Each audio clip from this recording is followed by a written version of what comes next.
My name is David Lowitz, and we're at the Atlanta History Center on May the 23rd, 2005, and we're interviewing this afternoon Mr. Jim Moore, who is a surprise catch and find by Francis Westbrook because he's employed at the Atlanta History Center and found out about the project and realized that he was a Vietnam veteran and is going to talk to us what it was like growing up during the post-war secure time after World War II and how he got involved in the Vietnam War and what he did and what his experiences have been since then. Jim, we appreciate your being with us today. I think you told me you're a native of Alexandria, Virginia, which must have been a fairly secure place to grow up. Mm-hmm.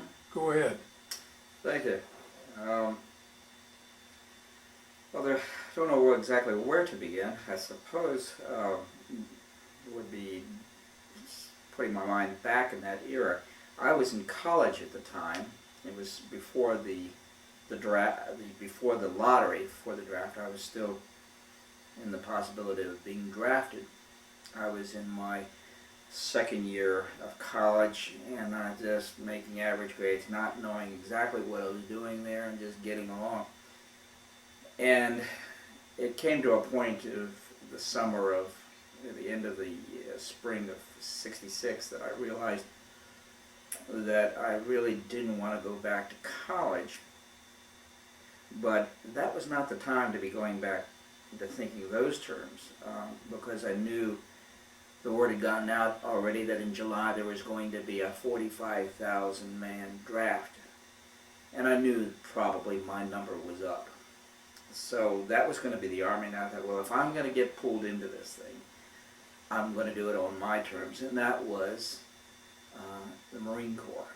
I had two older brothers, 12, 14 years older, who were, one was a Navy fighter pilot before he flew off aircraft carriers, and another one was in the Green Beret.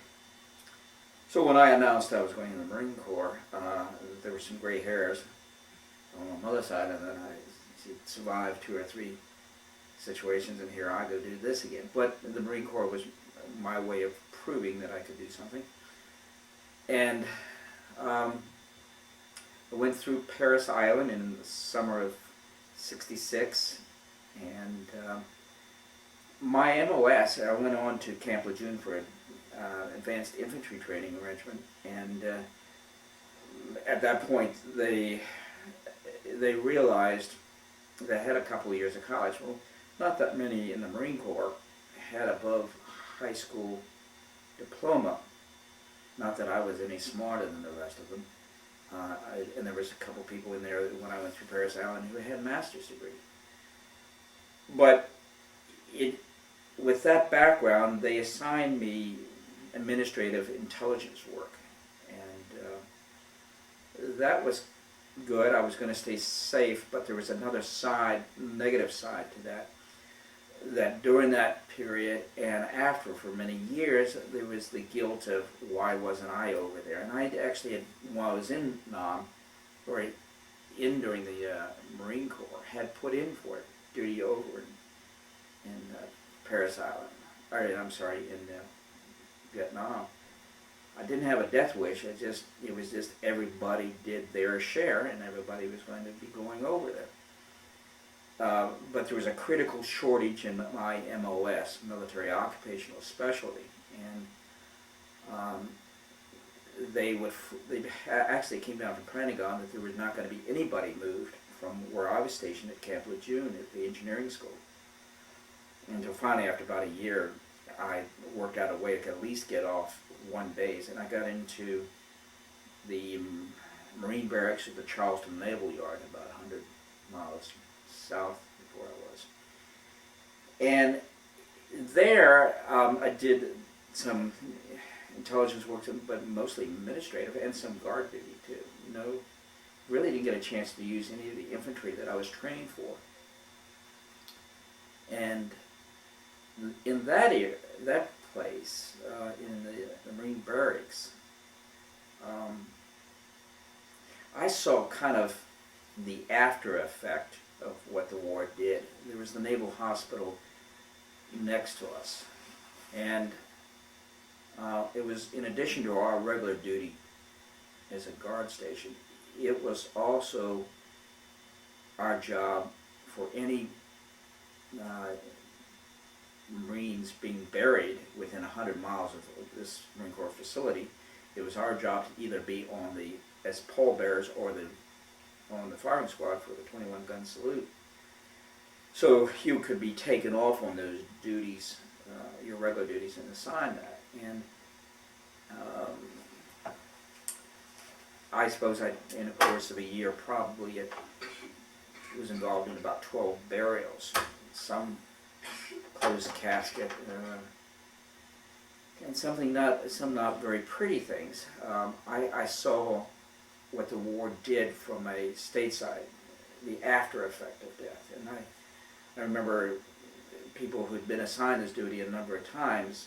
We'd all go out, it's just another job to get done, but they'd come back from these burial details somber, and it still affected them even after being used to this sort of stuff. You never quite got used to it. I remember seeing the fiancé attempt to jump in the grave at one place, and in another place where the father demanded that the closed casket be opened, and it was got a little bit messy. Just minor sort of stuff, but things that you remember from the war. And I was not political one way or the other, and I just got to get in. It was at a time when the Marine Corps said you could do 2 years duty and you're out, other than the reserve duty. And I realized at that point I wanted to go back and get an education and finish up my 2-year degree. And so I went back to a Jesuit university, St. Louis University, and I finished up my degree. And one of the things that just recently came up was that, and I see the difference between World War II, Vietnam, and the kids coming back from Iraq and Afghanistan. In World War II, they came back as heroes. In my era, when I went back to college, I learned very quickly when I went to the cafeteria at the university. I learned to keep my mouth shut about service. I was definitely in a minority, and they were on a campus just down the way from us. They had actually burned down their RTC building, and so Vietnam veterans were not treated very well. They were just we all kept kind of underground and kept quiet if we wanted to blend back into the rest of civilian life. And it's interesting to see now with the kids coming back from Iraq that I was just in the Atlanta airport and I saw people clapping and welcoming these people back, and it was a sharp contrast from what I went through, and it was kind of an embarrassment to be part of the Vietnam. You just didn't bring it up. And then I hear the generation before me that came back from World War II that were heroes. And what I went through was nothing what the actual people went through in Nam. There were some obviously some very bad scenes that if you survive physically, I know a number of friends who are still bothered mentally, alcoholism or what have you, with that era, and they won't talk about it. There was, for a long time on my part, seeing these guys come back with arms missing, stuff like that, the guilt about not being over there. The only feeling about it is, well, at least it made an effort to get over there one way or the other. I guess the thing that has struck me recently, and it was basically apolitical about the wars, is that during the Vietnam era, the black leaders were saying, this is a white man's war being served by the black man. And I didn't care one way or the other. I was just in it, and I was just going to get through and get my job done. But now, in retrospect, and as the decades have gone past, I look back and I see it also here, that it seemed to me at the time that the majority of the people in the service during Vietnam, serving in the hard combat areas, were black. And I see it here in this war too, but it's transitioned to Latin. And it reminded me of something that I remembered back in the Vietnam era time, and that was people who were actually getting drafted.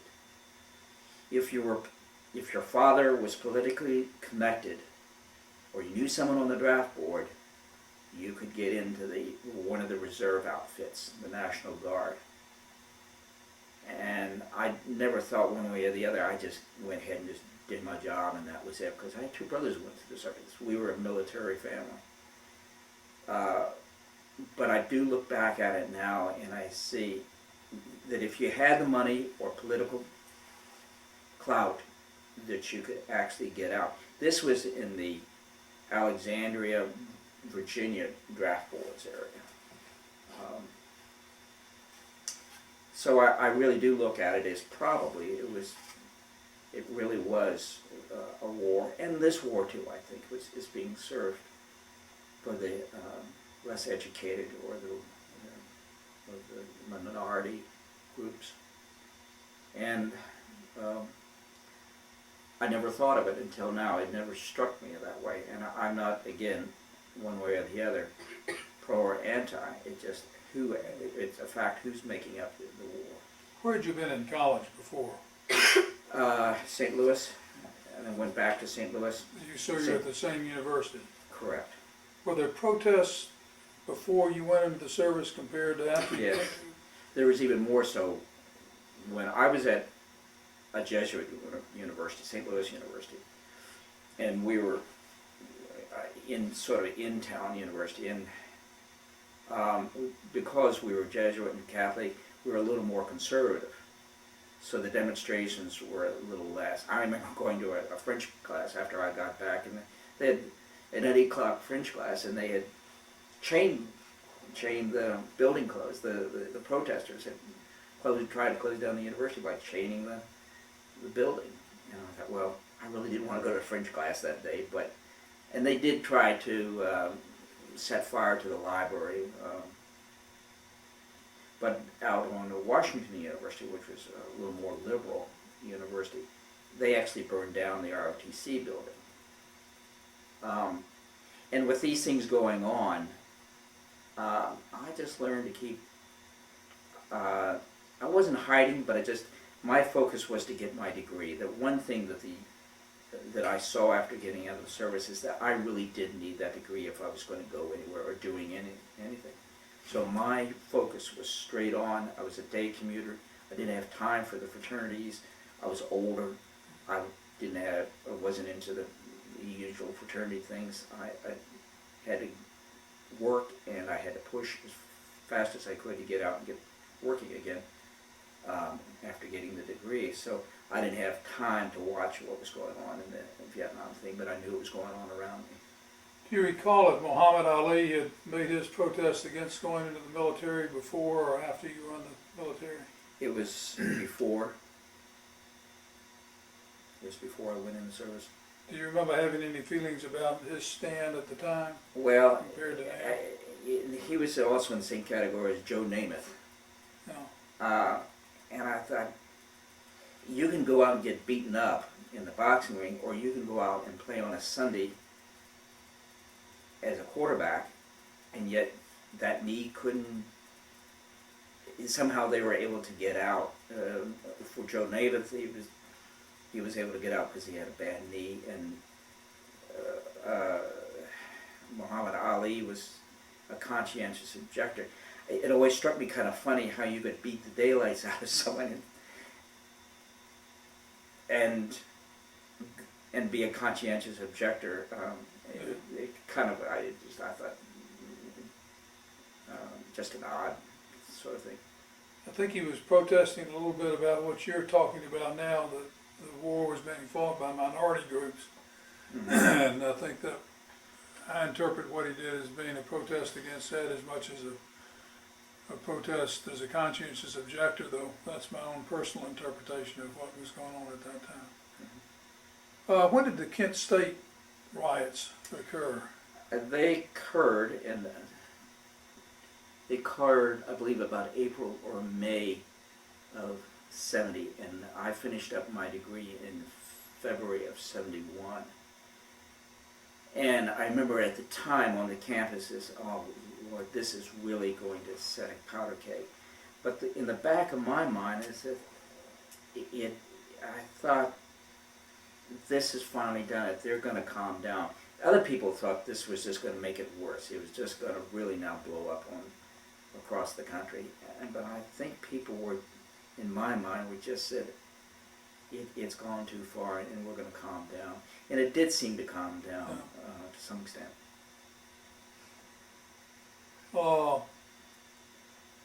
Do you remember the Gulf of Tonkin resolution? Yes. Do you remember having any feelings about it one way or the other? What it was about, or is it just a name to you historically now? It was Mr. Johnson that had started that. And I was in either high school, I had just gotten out of high school. I think it was starting my freshman year at college. And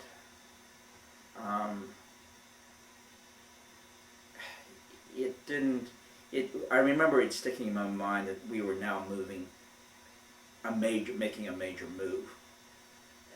But what we were doing and where was it going to end, no one knew. I don't think anybody had really ever gone into this direction before. Vietnam, or in Pearl Harbor, there was a bombing and we needed to respond. Here, it was just a slow escalation, and here now was a big escalation of the same movement going ahead. I think the mindset had gotten used to the build-up, but this was a big jump in that. There's been a lot written since then, and a lot publicized about McNamara having an understanding that the war could not be won, perhaps, and that some of the information given to the president and to the policymakers was contrary to what the true facts were in terms of our ability to win the war, and yet people were still sent over there. Have you got any feelings about that information that's been disclosed, or? By Mr. McNamara? Yes. I saw that. I'm glad he was honest. He's probably in his 80s. It might be just clearing his conscience. It would be difficult to understand that the policies that you're being forced to perpetuate. And I got the impression from what little I know of his recent book, was that he had a nagging sense that this was not going to work. And whether Mr. Johnson just said, okay, we just need to keep going ahead, although I understand Mr. Johnson had some sense that this was going to be a quagmire too. Where did it go wrong that someone just didn't stand up and say, we're going down the wrong path on this? If you've got some sense that there's something wrong here, we're going to get hit badly, why didn't they stand up? It kind of reminds me of the story about the king with the golden clothes. Why didn't someone up and say, the king's naked? And why didn't they stand up and say, are we really committed to this one way or the other? And Mr. McNamara, I don't hold anything on that. I think it's easy to go back and do Monday morning quarterback. So I don't hold that much against him. Although I think now we have the experience of Vietnam and saying we need to really be committed if we're going to go do this thing. We were attacked at Pearl Harbor in World War II. We were attacked in New York on 9/11/2001. And prior to the attack on Pearl Harbor, 80% of the United States was still isolationist and in favor of staying out of the war, but it was a unifying event that made everybody want to go to war. After 9/11, everybody wanted to get even, but the enemy and exactly who we were going after, other than Osama bin Laden, was not as clear that the rest of the world was unified in two camps like they were in World War II, and I can't help but feel like some of our questioning of the government now about the Middle East policy is a result of the disclosures about Vietnam, or since Vietnam, about how we got involved over there and what the true story was, to where we're a lot more questioning in our generation about the government's leadership in the war than we were 40 years ago in the Vietnam War. We were kind of blindly willing to follow the leadership at that time, and I think we've grown beyond that now. I have two things, I guess, as the two sides when the 9/11. I guess it's the Marine Corps in me that it says, we need to do something, and I think that's what everybody was thinking. We need to respond to something, but let's just not panic on this and pick up the bat and start to swing it blindly. We need to methodically go through this thing and think we're going with it. I don't think the war is being conducted by professionals. I think they are ignoring some of their generals. They're saying, who probably were young lieutenants back in Vietnam and have been down there. I think we did need to respond, and a definitive response.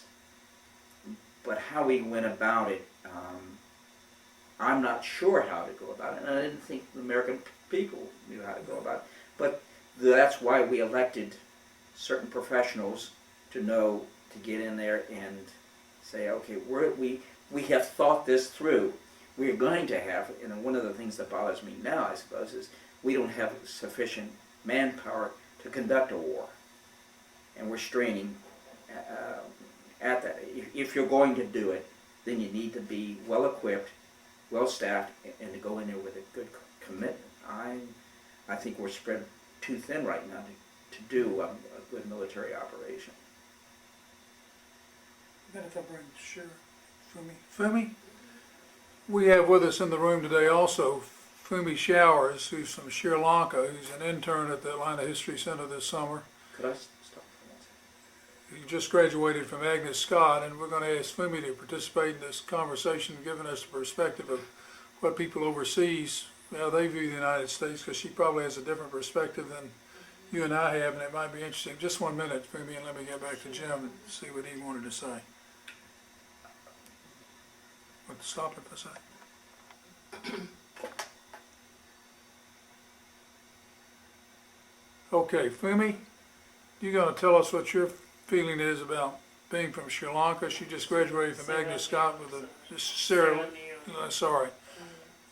Leone, and she has a degree in international studies from Agnes Scott. So she's going to give us an idea about what she feels about Jim and I's observation that we were just beginning to question authority in the 1960s, and we always questioned authority now in the United States, and how the rest of the world may view us.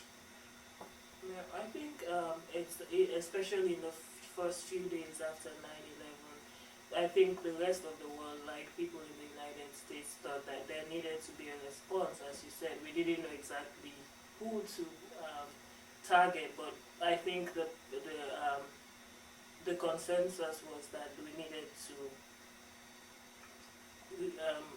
to find the people who had done this and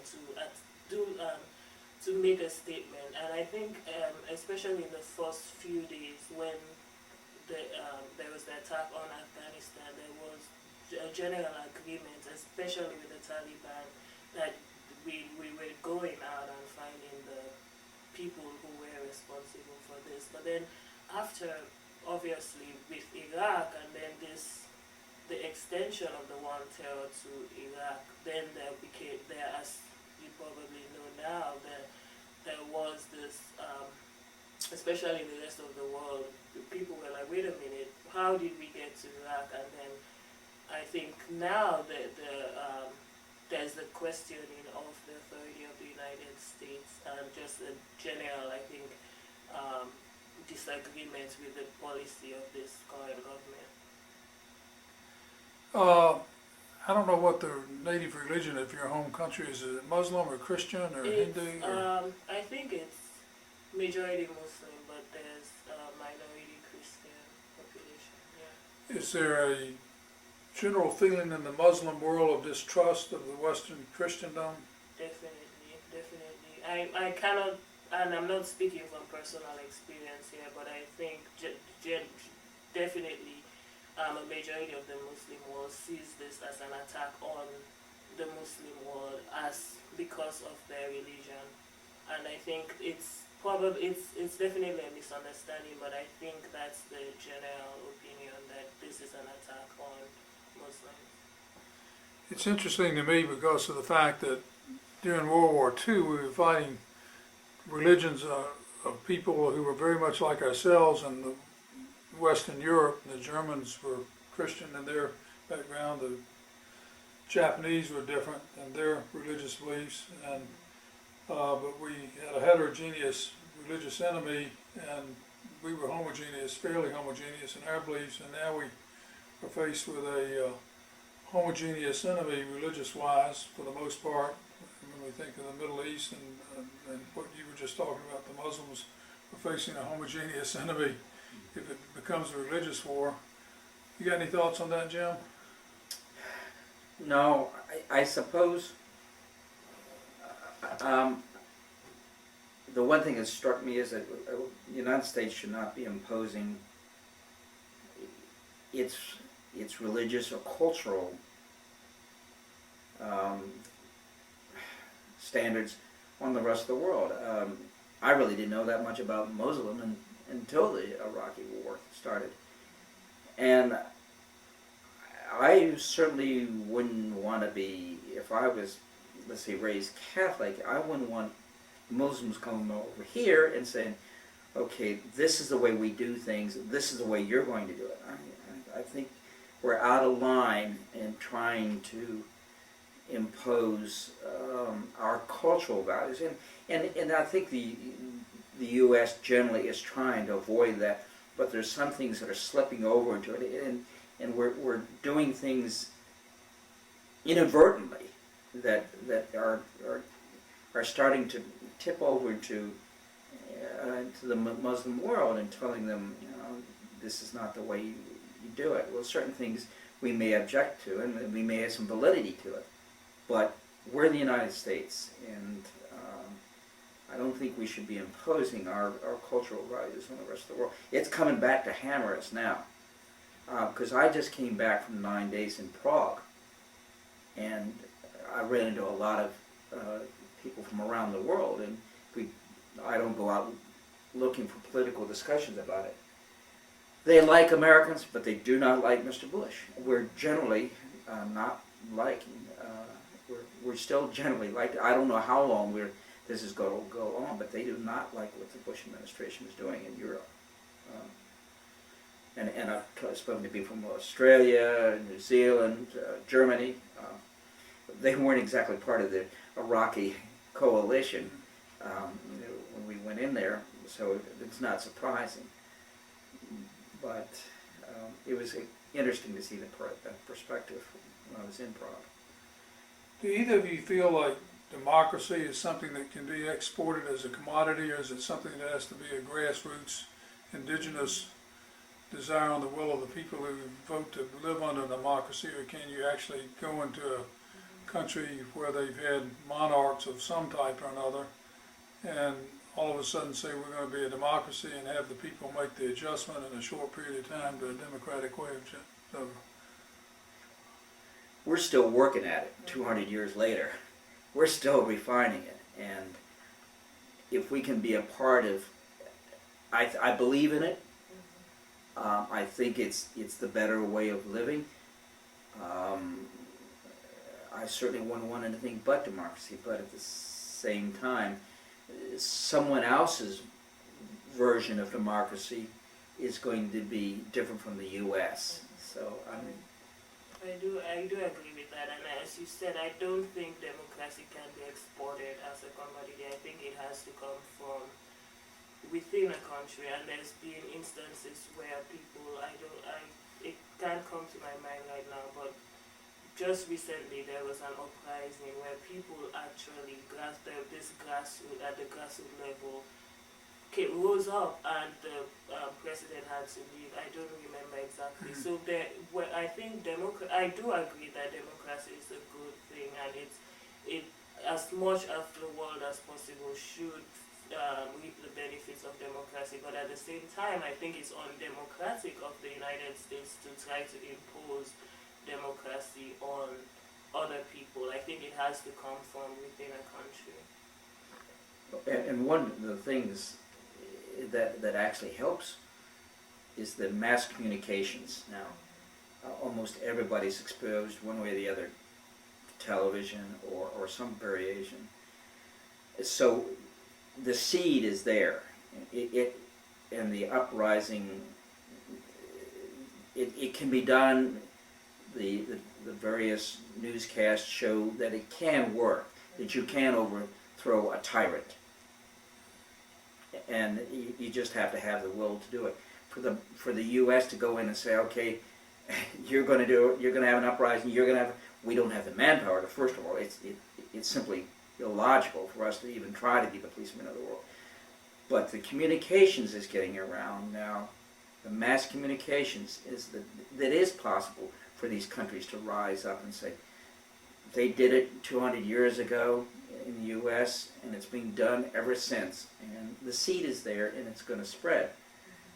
For us to be the policemen of the world, I don't think that. One of the problems we may have today would be that the communication is so instantaneous that you realize the foibles of what you're doing in the eyes of a lot of people, and vice versa, where 200 years ago when we established a democracy and we're trying to negotiate treaties with the French, the British, the rest of the world, we would send envoys over to their countries, and it may be 2 or 3 months before you heard back what they were doing, and you still had to pursue a course of action, and people got used to following one course of action without knowing there was some question about it in the other parts of the world, just because the communication wasn't that instantaneous. And now it is, so that everything that you do that you think is right, you realize not everybody in the world feels instantaneously that it's as right as you may think about, and so it makes you question your resolve. And the instant communications is coming back to bite us too, as this classic example. I think it was Newsweek that put out an unconfirmed story about the Koran being flushed down the toilet. Well, look what the results have done with the instantaneous communications. It's riots, people dead, and of course the PR that we had is all lost. For now, maybe it'll calm down, but there's a lot of unhappiness about what is supposed the United States did, and that comes after, of course, the pictures of it from the prisons in Iraq. Jim, if you were 20 years old today, knowing what you know, would you volunteer to go into the service during the Vietnam era? With your perspective now, would you think you'd have more reservations about joining the military that rapidly? It's always, hindsight is always fun. And of course, there was a little thing called the draft. There was pressure there. It's hard to put myself back there with all the information now I've had to sift through over the course of the last 3 decades. I suppose I would do it again. Maybe that's because the Marine Corps drilled it into me that it's the best way to do it. But I was also trained by the Jesuits to question things too. So I probably would do it if I thought we were doing the correct course of action. Right now, we're not. No. I'd be reluctant. So I'm conflicted there, obviously. I would like to do it. I would like to go into it. But I'm not sure we're fighting for the right thing. No. You have any comments on that? Yeah, I think it's interesting because I watched Fahrenheit 9/11, and now there are people signing up to go to Iraq because they believe they have to. They believe it's fighting for their country. They believe it's fighting for what their country stands for. And even though it's, I mean, from my personal viewpoint, I'm thinking, can't you see or can't you question? But then they believe in it. There's instances of people who come from military families who think that I need to go fight for my country. That's what I need to do because I need to fight for my country. I need to answer to my president. And so I think that's really interesting that even now with all the, I think with news and everything that it's pretty easy to see both sides of the story, but there's still people who really believe in it. So Fumi, how long had you been in the country when 9/11 occurred? I had been in the country for 8 days, and I just survived a war in my country. So I finally think I'm in the United States, I'm safe, and then 9/11 happened. So What was your reaction to I 9/11? was shocked. Just shocked, and that could happen here. You know, I'm thinking like the rest of America, just thought that who attacks the United States? Like I thought that would never happen. So it was shock. It was a shock, a huge shock for me. Do you mind if I ask if you're Muslim or Christian? I'm Christian. You're Christian. Were you Episcopalian. raised Christian and Raised Christian, Sierra Leone? Episcopalian, yes. So you didn't have any No. theocracy feelings or theology no, feelings no. about one or the other? It was just Yeah, about and I'm feeling that I like most people in the United States can't even understand the kind of thinking that's allowed responsible it to for actions transpire. like that. Yeah. Jim, have you got any other thoughts that you'd like to share with us? Or your children and grandchildren? Or? No. I just hope we don't have to go through another one of these. I hope we learn from each war. It seems to me that we haven't learned from Vietnam. We haven't gotten smarter about it. We've gotten more sophisticated machines to fight the war. But I wonder if we're thinking these things through. There's a point where we had to respond for 9/11. There's no doubt about that. And we had to go after bin Laden. But from that point on, then it gets a little fuzzy as far as how we're going to conduct this war. And we should have been learning from Vietnam, not to be pacifist or isolationist, but to think it through. Think it all the way through. That if you're going to conduct the war, how many is it really going to take? If we're way underestimate on the number of manpower, we're under the estimate on what it's costing us. I was talking to someone the other day. We're in Atlanta. We have terrible